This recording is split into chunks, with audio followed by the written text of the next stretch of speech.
Hey, what's up you guys? My name is Mina. Welcome to my channel, Mina Reads, and today we're going to talk about all the books that I read in April. But before we do that, I want to thank today's sponsor. This video is being sponsored by Book of the Month. Book of the Month is a super popular and fast-growing online book service for readers. Their mission is to promote new and emerging authors and help readers discover books that they'll love. Each month, their team vets hundreds of books and gives readers their choice from a carefully curated selection of new and early release titles so you can spend more time reading and less time researching. Book of the Month is also a risk-free service so you can skip any month at any time and you will not be charged.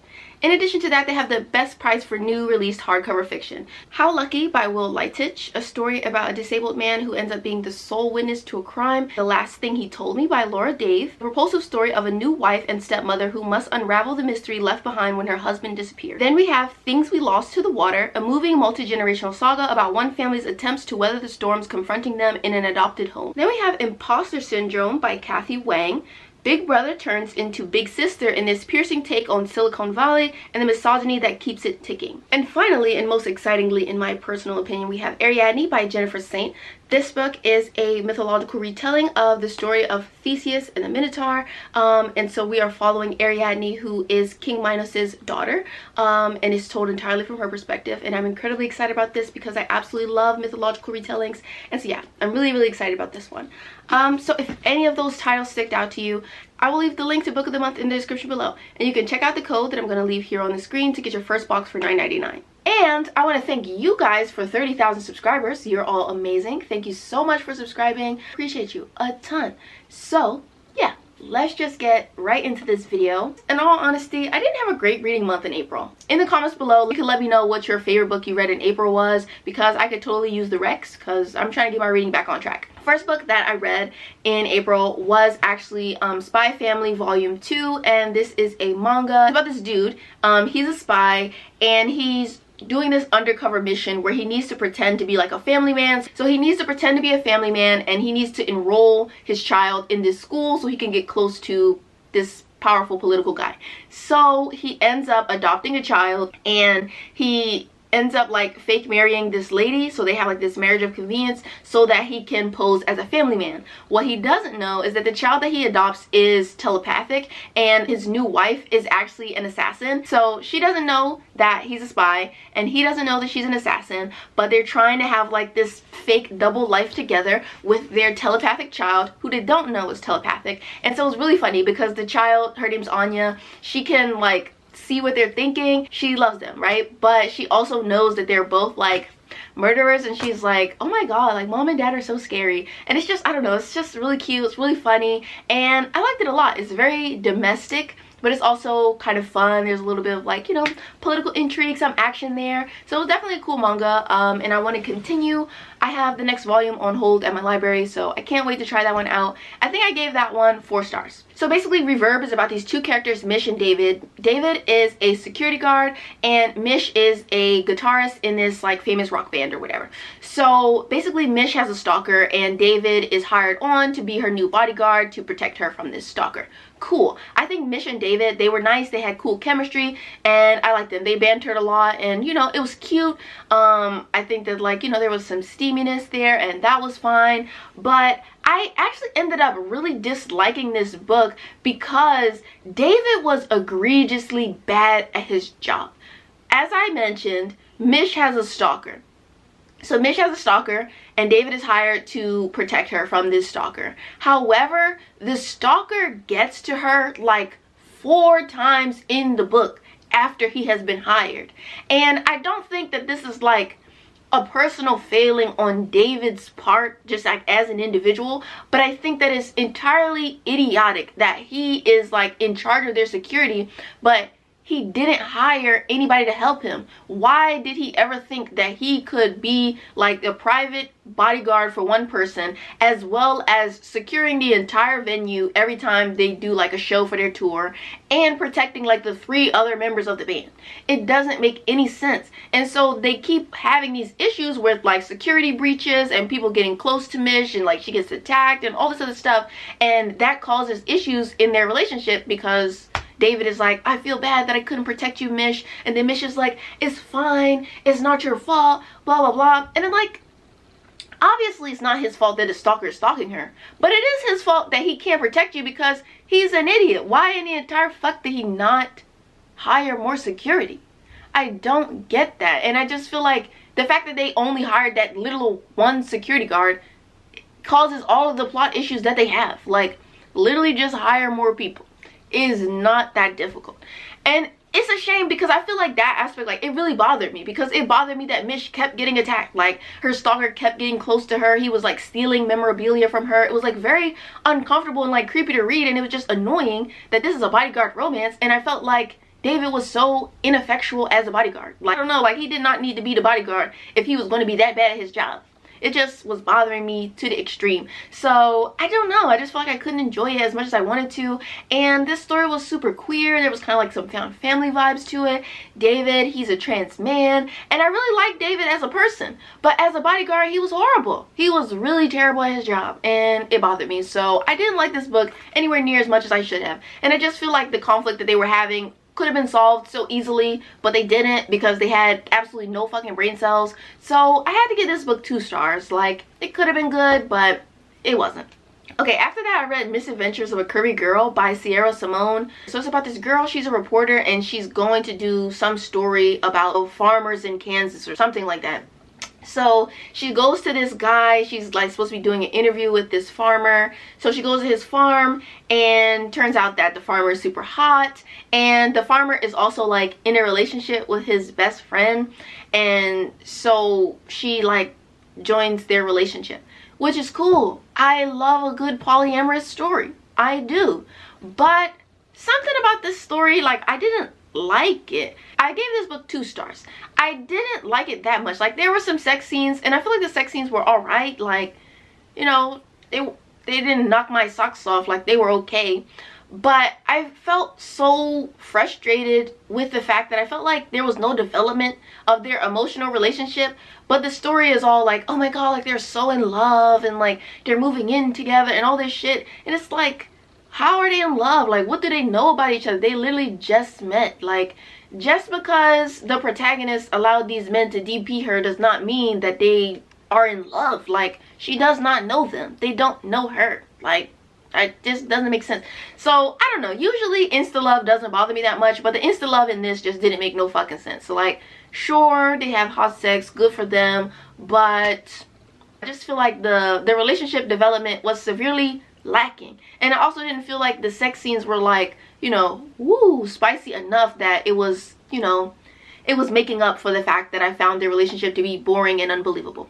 Alright, so then after that, I started reading the Wicked Villains series by Katie Robert. This is a series of Disney retellings, so it's about Disney villains, and they're with other Disney characters, and they're fucking. That's basically it. So it's basically like the Disney villains, they all own a slice of territory in this city called Carver City, and so they're all like territory leaders or whatever. I don't know, whatever, some kind of like criminal underground shit, and each book is about a different villain. So I only read 4 of the books from that series. So I read Learn My Lesson, which is about Hades, Meg, and Hercules, and they're in like a polyamorous relationship.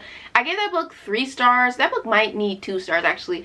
That book just didn't make sense. Like, Hades, he has this whole like elaborate plan where he's trying to trick Hercules into being in a relationship with him and Meg so he can get back at Hercules' father, and that convoluted ass plan didn't make no sense. It was stupid as hell, and it annoyed me. Hades, he was so whack, which is horrible because I love Hades. Like, I love Hades in the Hercules movie. Like, I think he's really cool. So I feel like reading about like a sexy Hades who fucks, like, I should have loved it, but I didn't. Hades in this, he was deeply pathetic and stupid to me, and he's supposed to be like this criminal mastermind. Like, no, he was a fucking clown. He was stupid, and he was a bad boyfriend to Meg. So I did not like him. So I think I gave it 3 stars on Goodreads, but it probably need to be a 2 star. Let me change that right now. 2 stars. It was just like, some of the sex scenes were cool though. Meg, she was an icon as always. Hercules, he was a sweetheart. I liked him. But Hades, he ruined the whole vibe. I didn't like that shit. Next, we have Worthy Opponent. This one is about Hook, you know, like Captain Hook, and Tinkerbell. So in this one, Tinkerbell used to be in a relationship with Peter, but Peter is evil and he's like an abusive piece of shit. So she's kind of on the run from him, and Hook, he says that he'll protect her from Peter as long as she like marries him, Why does she need to marry him? It's unclear, but he's like, yeah, marry me and I'll protect you from Peter and whatever. So she marries him, and then her and Hook have like lots of kinky sex while Tinkerbell pretends that she doesn't like him, but she really does. And then they keep having kinky sex, and then they fall in love. Woo! That one was fine. I thought it was hot. Tinkerbell and Hook, they have like a good dynamic. Like, it was cool. 3 stars.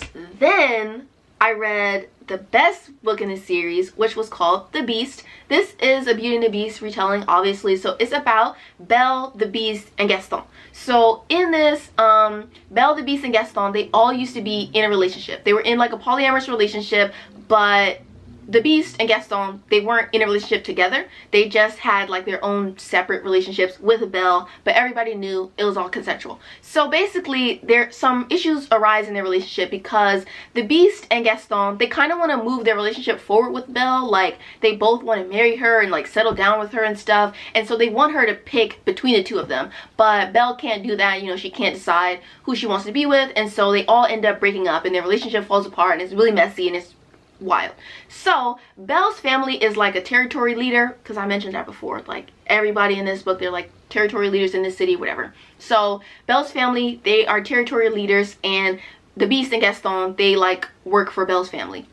So some things are going on, and Belle needs them to come back to the family and to help them out because their territory is being threatened by the Sea Witch, aka Ursula. So she needs their help, and so they basically say, we will only help you like if you have sex with us for 2 weeks. And it's kind of wild, kind of ridiculous. I think that the plot is like, girl, what? But this book is so hot. This book is so hot. This book made me realize some shit about myself. Like, this book was like girl. And then I love the relationship development between Belle, the Beast, and Gaston, and like all of them, all their individual relationships and how they all develop to come together as like a polyamorous triad. That shit was iconic. I really like their relationship development, which is interesting because most of this book is just sex. But I feel like the way that their relationship develops and the way that the story like delves into why their initial dynamic did not work and why it all fell apart as messily as it did. And I feel like it just does a good job of like communicating all of their relationship issues and like fixing all that up so that they can become the baddest triad imaginable. I love them. They're iconic. The Beast and Gaston, they were so fucking hot. Belle, she was an icon. I liked it. I liked it a lot. 5 stars. It was hot. The relationship was cool. I was rooting for them. So yeah, 5 stars. I really enjoyed that one. Yeah. And then after that, I read The Sea Witch. So in the other one, Ursula, she like is featured sometimes in the series. So basically, Ursula, she owns her own little slice of territory, and she basically wants to get revenge on King Triton. King Triton lives in like another city. So she decides that she's gonna like seduce King Triton's daughter, Ariel. So she decides that she's going to seduce Ariel, and she uses this guy named Alaric, which is basically Prince Eric. She uses Prince Eric to seduce Ariel, and then in this convoluted turn of events, Ursula decides that she's going to convince Ariel to auction off her virginity. Stay with me because that shit don't make no sense. She convinces Ariel to auction off her virginity for $1 million. She then purchases Ariel's virginity for $1 million. Wait a damn minute. The only thing that Ursula wanted from this interaction is she wanted to have sex with Ariel so she could gloat about it to Triton later on, because she does not like Triton. Her and Triton have beef. So why did she need to purchase Ariel's virginity for $1 million? She could have just seduced her for free. They had already seduced her because she used that guy Alaric, aka Prince Eric, to seduce Ariel prior to the events of the story. So Ariel was already all gung-ho to be with Alaric. So if the only thing that Ursula wanted was to steal or take Ariel's virginity and to have sex with her and be able to tell Triton about it, like, why the fuck did she spend $1 million on it? Just for the bragging rights, just so you could tell her dad that you took her virginity. That shit was so weird. I'm sorry.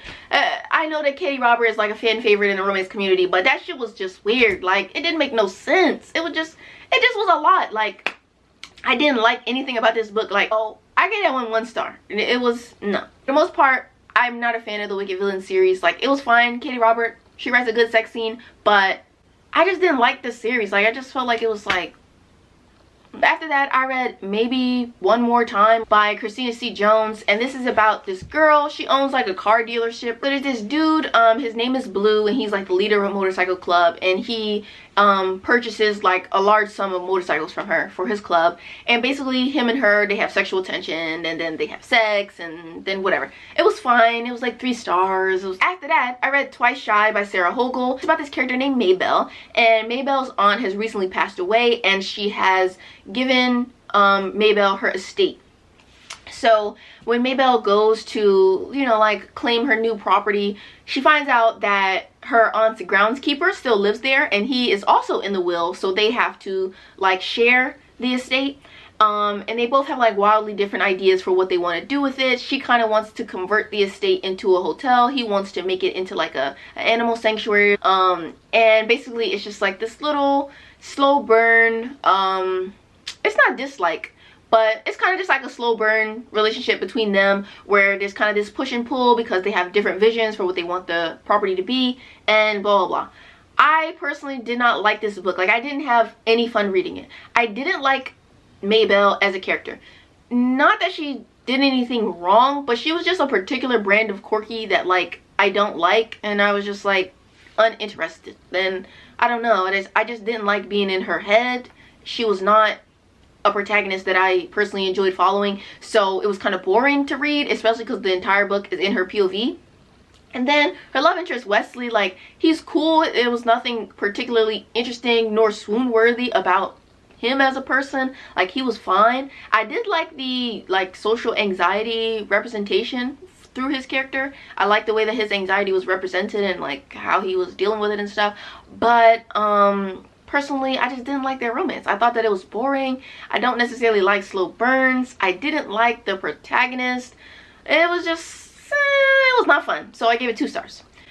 After that, I read A Wicked Bargain for the Duke by Megan Frampton. This is a historical romance. It's about this girl, and her name is Lavinia. So Lavinia, she is basically this outspoken little sister, and her sister Jane is currently, their parents are trying to like marry Jane off, and Jane does not want to be married off. So Lavinia is like helping her out by constantly infringing on like her dates that she has with suitors. So there's this one suitor named Thaddeus, and he's trying to win Jane's hand, and Lavinia is attempting to stop him. So one day Lavinia is talking to him in like a quiet corridor, like, listen, my sister does not want to marry you, please don't propose to her. But they end up in like this compromising position because she trips and like falls into his arms, and it's this whole thing. So they get caught in this hallway in like this seemingly amorous embrace. So they have to get married so her reputation won't be ruined. So they end up having to get married, and it's basically like this marriage of convenience between her and this guy Thaddeus, who's a duke.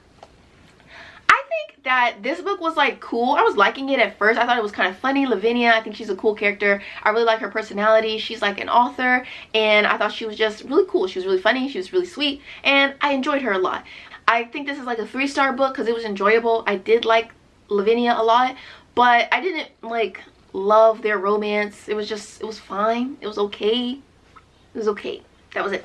So 3 stars. I read Parker by Jack Harben. This book was so good. Okay, so it's about these 2 characters, Trey and Parker. So Trey, it has been in an abusive relationship for a few years now, and he ran away from his boyfriend at the beginning of the story. So he runs away from his boyfriend. He doesn't have anywhere to stay, and he ends up meeting like this kind old lady in a convenience store in the middle of the night, and she's like, oh, do you need a place to stay? You know, you can stay at my house. So this kind old lady lets him stay at her house, and she has a son named Parker, and Parker lives with her. But Parker is a grown man. Parker's like in his 30s or something, and he just lives with his mom because she's like, you know, getting on in years, so he helps her out, you know, with stuff and things. So basically Parker and Trey, they meet through the mother because the mother is letting Trey stay there, and they just kind of develop this little bond, and they have a whole relationship, and their relationship is so cute. Like, their relationship is adorable. I think Trey and Parker are like 2 of my new favorite characters. I really love them. Like, they're just so interesting, and I think that Trey, like, I was obsessed with him. Like, he was such a good character. He was such a good protagonist. I loved him. I loved seeing how he was dealing with, you know, his trauma, how he was coping, how he was trying to move on. And I loved how he had, you know, this wonderful support system around him because of this kind woman who was, you know, gentle and wonderful enough to take him in his time of need. Parker is amazing. And so I like that Trey is in this kind of like state of flux in his life where he's trying to figure out like what his next moves are, what he's going to do, where he's going to live next. And like, I like the way that Parker is just there to support him, and they're really kind and gentle with one another, and it's just cute. It's just cute. I loved it. It was so good, and I would highly recommend it. So like, yeah, I gave this book 5 stars. It was amazing. And the last thing I'm going to tell you about is a manga series that I read, because I read 5 volumes in it. So this manga is called Sweat and Soap. It sounds crazy, right? It is crazy. It's about this guy, and he is like a perfumer at this soap company. Think about like Bath and Body Works, right? So they have like a Bath and Body Works type company, and he comes up with like the new scents that they're going to come out with for like, you know, their seasonal launches. And basically he's been having a bit of like, I don't know, creative block. So one day he's like in the lobby of their company, he's like going to the elevator so he can go to his office, and he smells something like really good. So he comes up to this woman and he's like, oh my god, you smell amazing. And it's this woman who's like really self-conscious about like her body odor, her body smell, because she like sweats a lot. So she's really self-conscious about that, and so she's kind of freaked out when he's like, oh my god, what is that smell? Like, you smell amazing. But he's like, listen, I think that your smell is so interesting and inspiring, and please let me smell you like every day for a week so I can come up with a concept for my new project. And she's like, wow, that is so weird, but okay. So then he's just like sniffing her for the next week. What the fuck is going on in here on this day? Bear with me for a second, because it is weird as hell. But then it gets so cute. It gets so fucking cute. Like, after that initial what the hell's going on, when they start their relationship is so adorable. Like, adorable. I love them. I love their communication and the way that they talk about, like, you know, taking the next steps in their relationship, them going on their first date and everything. It was so cute. And I read 5 volumes of this, so like I got pretty far into their relationship. In the part where I stopped, they are actually like moving in together at this point, and it's just so cute. Like, this shit is adorable. You have to read it because it sounds so crazy when I tell you. Like, I know that I sound crazy, like, yeah. And then this guy, like, he's obsessed with sniffing this woman, and then it's the cutest romance you ever heard. Like, that sounds insane, but it is really so good. Like, you need to read it. You need to just try it out. Just try it out. I promise you, it's good. The first few chapters of it are weird, though. Definitely weird. I was like, girl, what the fuck's going on here on this day? But then there's this switch. There's this moment, right, where they have this conversation, and, you know, the guy is like, I really like you. Like, please let me take you on a date. And so then they kiss. And I was like, okay, you know, that's cute. That's nice. And I flipped the page, and you'd never believe it, they was doing back shots on the next page. Like, I did not know that manga could be explicit like that. Like, I kind of knew, but I didn't know for real. And I was like, girl. So it was interesting. It was so interesting to me. Like, it was steamy. It was really funny. It was weird as hell, but it was also so cute. Like, I loved it. I really loved it. So yes, this month was interesting. It was definitely like some stuff I hated, some stuff I was mad on, and some stuff I really enjoyed. So if you take away any like strong recommendations from this video, I would say check out Sweat and Soap. Maybe check out Spy Family. Definitely check out Parker by Jack Carbon. I really like that. And also The Beast by Katie Robert. That was my favorite one in the Wicked Villain series. I did really enjoy that one. But everything else that I read this month was very like went. So it wasn't the greatest reading month, but there were some fun new discoveries. So yeah, that's basically it. Thank you so much for watching this video. I will see you all in my next video. Bye, you guys. Like, comment, and subscribe. And a special thank you to all of my wonderful patrons.